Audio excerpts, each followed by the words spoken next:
The 2025 LA Times Festival of Books was amazing. It was absolutely packed, plus there was countless panels and exhibitions to attend. What did I do? Who did I meet? And how did I prepare in advance? In this video, I'll walk you through an unforgettable experience and detail why events like this are invaluable for writers and readers alike.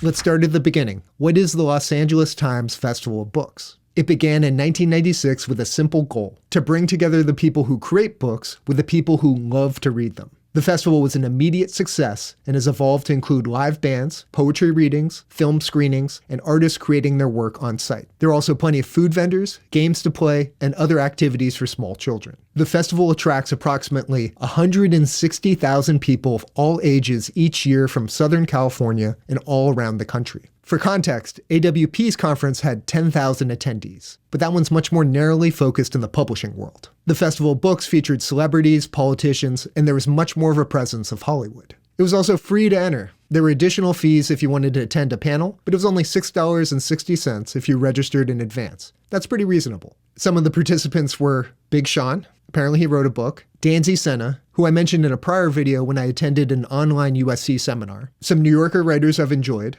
Various politicians like Gretchen Whitmer. The underground rapper Jean Grey. Kristen Ritter. Also didn't realize she was an author. Rebecca Yarros, who wrote Fourth Wing. Viet Thanh Nguyen, author of The Sympathizer. He was featured in a Sunday panel, but I did not attend that one. And even Will Wheaton, who participated in a Saturday panel that sounded very interesting. Fiction is stranger than truth, politics and society, and fantasy and sci-fi. I was going to the festival on Sunday, so I missed that one. How did I prepare? I started out by looking at the list of panels. Since that was a fixed schedule, I could work everything else around. And I planned to attend two, since that's a good balance between sitting on my butt and interacting with the rest of the festival. It also helps avoid information overload. I planned to attend the festival on Sunday, which was fortunate since it poured rain Saturday morning. Apparently, that didn't discourage attendees, and it was also packed on Saturday. I wouldn't be surprised if this year's festival had more than 160,000 visitors. Looking at the list of available panels, I found quite a few that were interesting at 10:30 a.m., but I wanted to be realistic with how quickly I could start my morning. I have an elaborate routine involving a big breakfast, so I didn't want to punish myself by waking up at 6 a.m. on a Sunday. Even 11 a.m. felt far more realistic, and as fate would have it, that's when Senna was part of a panel.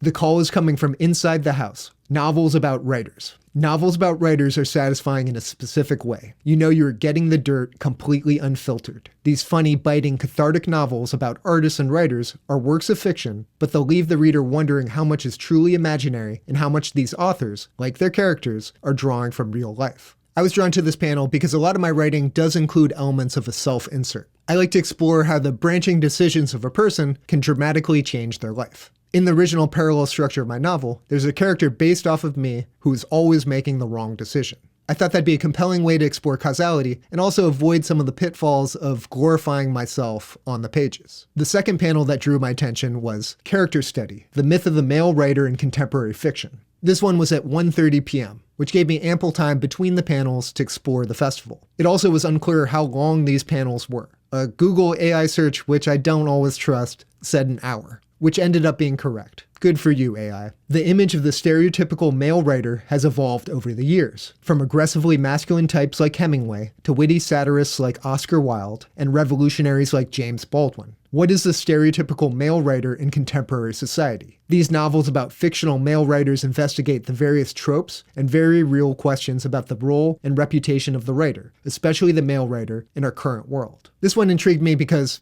I'm a male writer, and the industry is changing dramatically. Publishing and the reader base is now dominated by women, so how might that change things for male writers? I hope to find out. With my panels picked out, I took a look at the exhibitors. My first step was to cross-reference that list I got from the community of literary magazines and presses from the AWP 2025 conference and see if any of them were attending this festival. Unfortunately, I only found one match: the Los Angeles Review of Books. But that also suggested that this was an opportunity to meet an entirely different group of people involved in publishing. One downside of the website is that the exhibitors were listed alphabetically. The festival was hosted by USC, and I wanted to avoid crisscrossing the campus endlessly. To achieve that, I had to manually order them sequentially. Not the biggest task, but a little annoying. The two panels I was attending were on the northern side of the campus, so I planned a route that started there, meandered around, and headed south. On the map, the exhibitors were organized by zones, and you could filter the website list by zone, but I found it easier to pick the exhibitors I wanted to visit, copy the information to a separate document, organize it the way I wanted, and send it to my phone. Much like with AWP's conference, USC's campus is directly off a train line that's very convenient for me. That made getting there very easy. I packed water, snacks, a notebook, and brought some sunscreen. With the exception of some of the panels, this is largely an outdoor festival, so you're at the mercy of the sun. I could have brought a goofy hat, but I decided against it. What did my day look like? My first panel was at 11 a.m., and they encouraged you to get there 10 minutes beforehand. I hopped on the train and felt very validated when a crowd of people exited at the stop that's on the southern side of USC's campus.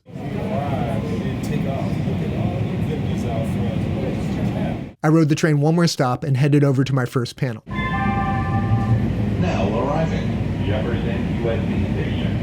Exit here for Galen Center, Trine Auditorium, and USC Village. I attended USC from 2002 to 2006, and the area around it has changed dramatically. Fortunately, there's still a few historic landmarks like the Felix sign. Right before I got to the entrance of the festival, someone complimented me on my jacket. What a great way to start the day. This northern entrance was far less crowded, so it was effortless getting in.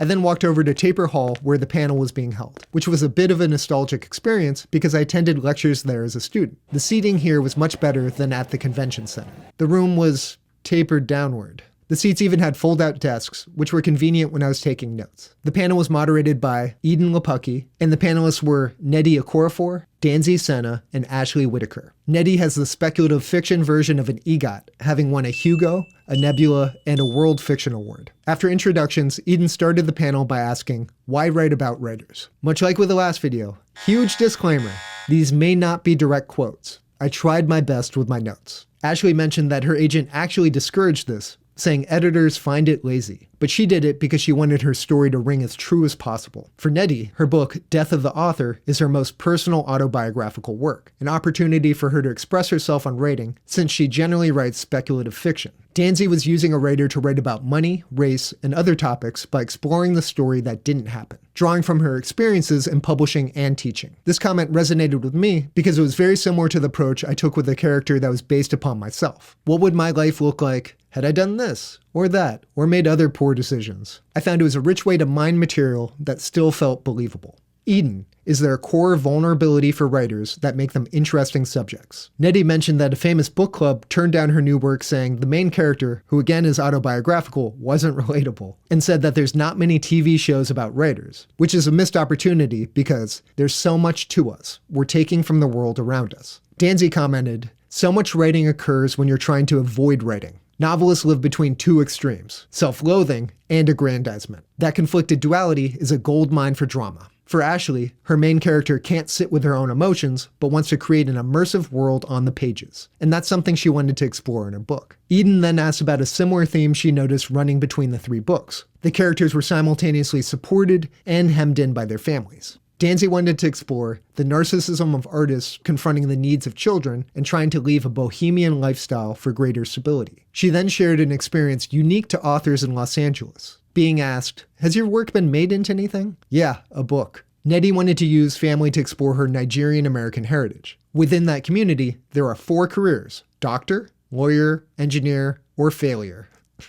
She wanted to explore the conflict of a character trying to be an artist while also trying to appease her family, to which she's very devoted. Ashley's character is an heiress to a wealthy family, and if she makes it as a writer, she can free herself from her family, since she's financially dependent on them. Edan asked Danzy about how she felt when this latest book was labeled as comedic. Danzy, I've always been writing comedy. This is the first time they got the joke. For her, comedy is filled with daggers. It's a survival tool she learned from her dad. Danzy finds straight satire exhausting and cold. She writes her humor for a very close audience, basically the people who sat around her kitchen table when she was growing up. Edan dubbed Ashley's book as loser fic, since it follows a lovable loser. Ashley uses humor as a coping mechanism to work through pain, and mentioned how uniquely personal humor can be. Nnedi's book has a nested structure. There's a book within the book. Since she's a pantser, she likes to fly by the seat of her pants when she's writing. She doesn't like to overly plan. She was unsure how to realize this nested story and avoided writing those sections. Eventually, she forced herself to write one of those chapters. Nnedi, I fell in love with the voice and began to braid the 2 stories together. This comment reminded me of the original parallel structure of my novel and how much I want to return to that when I'm ready. Edan, what do you do when you can't get any writing done? Danzy juggles writing for TV and novels, playing each off the other. When the TV writing stalls out, she switches to the novel, and vice versa. She also limits her writing time to 3 hours a day and spends it outside the house. I've heard advice like that in the past. Write in a way that keeps you excited and eager to continue. Don't exhaust every single idea you have in one day, because on the following, you may be looking at a blank page frustrated. Nnedi takes a different approach. I like chaos. She has 4 books coming out this year. My house is full of robots, cats, and my daughter. She prefers to write at home. When unsure of how to proceed, her approach is to write a character in a strong scene. After that scene that's strong is done, something else will be shining in terms of her creativity. Ashley. I had to trick myself into thinking I was writing a short story collection. She also mentioned she has attention span issues. And I think that's a good lesson in terms of do whatever works for you. Edan. Is there a particular craft element you need to get right? Danzy starts autobiographically, writing until there's a magical moment when the character becomes not me. For Ashley, it's about finding the voice. Nnedi takes a different approach. My characters talk to me so I can learn their voice by listening. We then got into the audience question portion. One question from the audience was, what did you learn about yourself when writing about writers? Nnedi, after exploring some dark paths with her character, I learned that I'm very strong, I'm resilient. That's a wonderful takeaway. Danzy, it takes me about 10 years to realize what I was actually writing about. She trusts her subconscious and doesn't overthink it. I respect that too. Ashley learned about plot. She found that her literary background and MFA program focused very little on it. It's good to be balanced. And then some random advice. Danzy, writing a novel is so draining that you better be obsessed with the subject matter. It's hell writing a novel. And finally, Nnedi, I don't do anything to dictate my muse. I can't control it. I think what I like so much about this panel is that the perspectives and approaches were so different. There's not one way to write a book, so it's fascinating to see the different approaches that authors take. There was also wonderful chemistry between the entire panel. One big difference between AWP and the Festival of Books was that after the panel, the authors were quickly ushered out to a book signing area. They were discouraged from hanging around and answering questions. If you wanted to talk to them, you better have their book and wait in line for the signing. There's nothing inherently wrong with that approach, but I think it does stifle some organic conversation that can be had. After that panel finished, I was fired up and ready to network. Join me next video, and I'll walk you through the rest of my day at the festival, and introduce you to the world's slowest paper towel machine.